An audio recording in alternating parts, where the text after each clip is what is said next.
Hello everybody, welcome to the engine cowling of a 747. I'm currently dangling underneath the wing, and in today's video we're going to be flying Gulf Air on the 787-9 from here in Bangkok down to Singapore. Enjoy the video. As I spool these engines up for takeoff, let's have a look around this cracking cafe near the airport. The 747 cafe sits just 10 minutes drive from Bangkok Airport and sits inside a retired Orient Airways 747-400. You'll get your boarding pass when you visit, and the price of a ticket can be redeemed against a drink at the bar. It's certainly an alternative experience seeing a stripped out jet like this. Free from fixtures, fittings, and right back to the skin is something you wouldn't usually see. You can even go and do some wing walking. Wow, you really get a sense of the size of the wing when you're on it. Certainly a view of a jumbo you wouldn't usually get. And of course, you can pay a visit upstairs and check out the flight deck.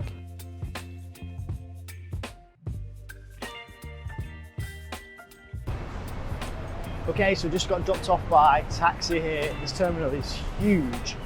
It looks like Gulf Air for us is at door number 7, so we're going to go in there now, hopefully get rid of our bags. So yeah, Gulf Air number 7, same as Myanmar Airways and Vistara. Let's head inside.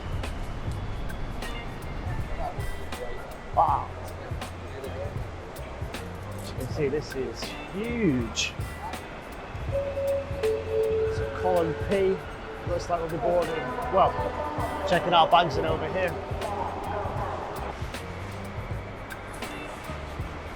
No queue, that's the result, isn't it?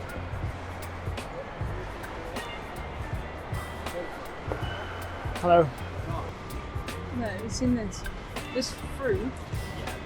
It smells so bad that you're not allowed it on planes and stuff. Now we're actually flying on to Heathrow from Singapore today, but we've booked both legs as 2 separate tickets.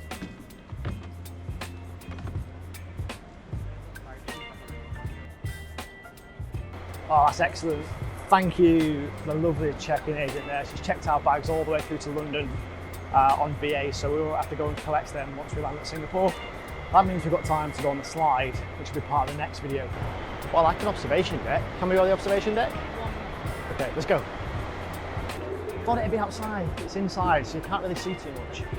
There are a couple of parked Thai jets though, hangover from COVID. Let's show you those. See them in the distance? There's 777s there, there's an A380. I think, yeah, there's 2 747s over there as well. This airport is massive, it's much bigger than what I thought. Well, someone's grumpy because they've not eaten yet today. So let's get airside. Ready to go? Come on then. Security had no queue and was a breeze. We also had to go through immigration before entering departures, and that took about 15 minutes. We're going to be at G3 in 10 minutes. Okay, so first priority now we're through is to get some food to have eaten, because we're going to be flying for the next like 20 hours or so. So the maps aren't particularly great, showing where food is and it's available. There's this place here which looks like a sort of semi-food court, food and beverages, so we follow that, it's a sign. See what's here. So we can get, just looking through, we've got a red cafe here. There's like another Korean fried chicken sort of place. It's here, it looks to be that. Maybe that's where we're heading actually. Yeah, you fancy this? Taco Bell on my shoulder. Let's have a quick nosy what else there is.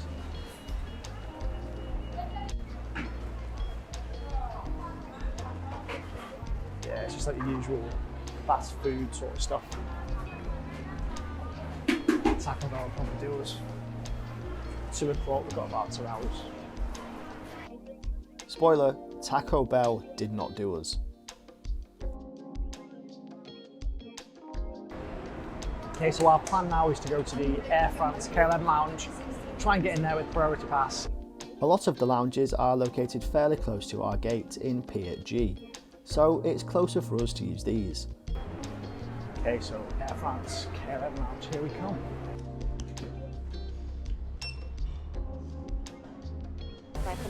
Thank you very much. It's brilliant. Thank you. Let's go explore. The lounge has fairly standard lounge seating, and there seems to be plenty of it and it's fairly comfortable. We'll go for these two here, overlooking all the action outside.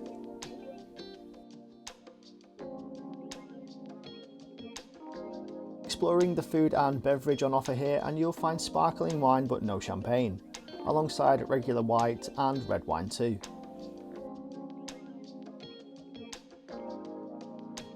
Over here you'll find a few pastries that could do with restocking, and there's a fair selection of hot food including pork stroganoff, sweet and sour tofu and mixed veg, chicken sausage and of course pad thai. There's soft drinks and ice cream available. In addition, there's some sweet treats and bagel, burgers, croissant options, and of course standard lounge sushi. Our aircraft arrived about 20 minutes behind schedule from Singapore. Here it is taxiing in. Okay, that's boarding being called now for our flight. Let's go and get on board.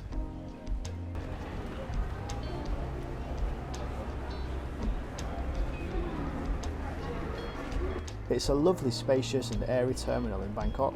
Loads of natural light comes in and you can get some really good views outside.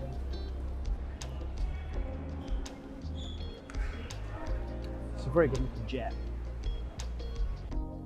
Today's aircraft is a 4-year-old 787-9, and the route we're flying on today is a 5th Freedom extension of Gulf Air's Bahrain to Singapore flight. Gulf Air tag on a return trip to Bangkok. Okay, that's zone 1 called for boarding now, so let's get on board. Gulf Air have 2 classes of travel. Business, which features 26 seats in a staggered 222 layout, and that takes up the front cabin. Behind you've got economy with 256 seats in the middle and rear cabins.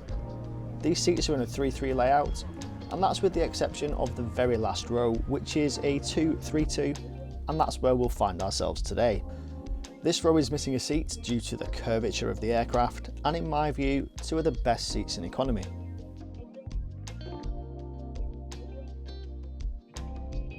The seat has this adjustable headrest that goes up and down, and these ears that bend in to support your head. Gulf Air provide everyone with a pillow, and we'll go through more of the seat and its features later in the flight. For now though, let's watch that safety demo and get on our way. Strap to tighten, to unfasten, raise the strap and pull the belt provided by the crew. Please ensure child car seats are secured. As we taxi to the runway, it's sad to see so many Thai jets parked up. A legacy not only of COVID, but years of mismanagement.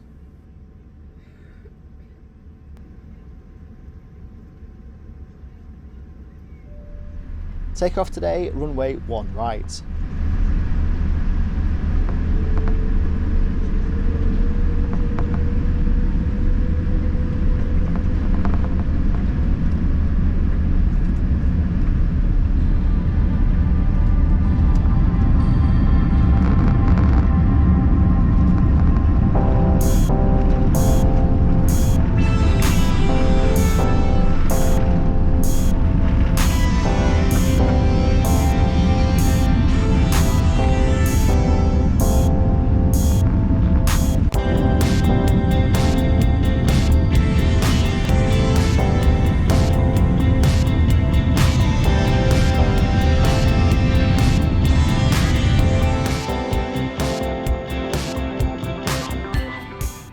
Now we're airborne, let's take a look at the in-flight entertainment.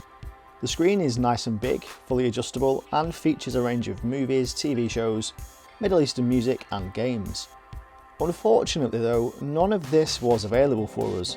Headphones weren't provided on this flight down to Singapore, and I didn't have any of my own to use. Something that's disappointing given Gulf Air's status, and it's disappointing given it's a 2-hour flight.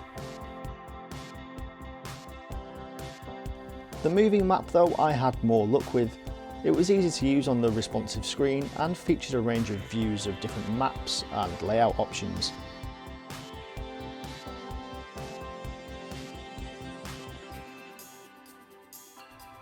In-flight Wi-Fi was available, but at $10 for a 2-hour flight, it wasn't great value to use that chat functionality, so I didn't purchase it.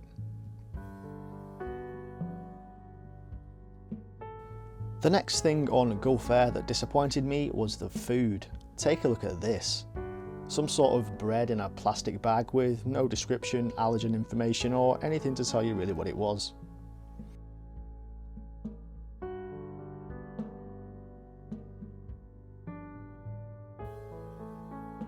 Let's have a go at eating it, and I'm not sure what was in there, but it was dry and pretty tasteless and poor.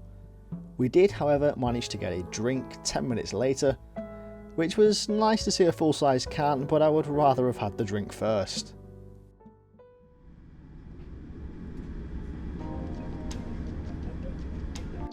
Let's take a closer look at that seat then, and particularly all the space that this back row offers. The first thing you'll note is the space next to the window where there should be a seat. There's plenty of space here for your bags to fit, meaning we could easily access our stuff without having to leave our seat. There is a gap which makes it a bit harder to see out of the window, but with all this shoulder room, I think it's worth it. The seat does recline just like every other economy seat, and it's a decent amount. A big plus for me is how much you can spread out here, but it is a shame that the armrest doesn't fold up, which could give you that little bit of extra space. Onto the usual bits, and the seat pocket has a few different sections for you to store and organise your things, and you have the usual safety card. The tray table is split nicely so that you can use half if you need it, and it features a cup holder too. Our row featured a universal socket for power, plus a USB on the in-flight entertainment to charge your stuff. However, the USB on my IFE didn't work, so I had to use the one next to me. That bonus storage space that I mentioned is really useful, but it's also necessary. The overhead lockers on the back two rows are actually locked and you can't use them.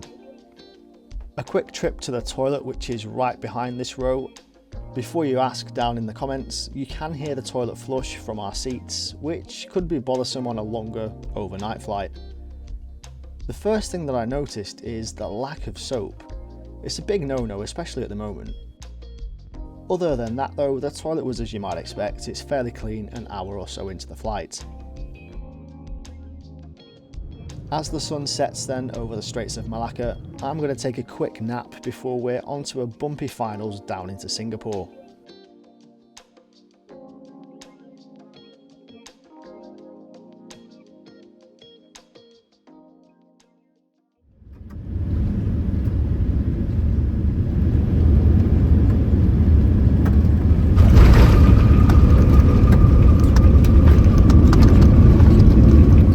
Arrived on stand only slightly late.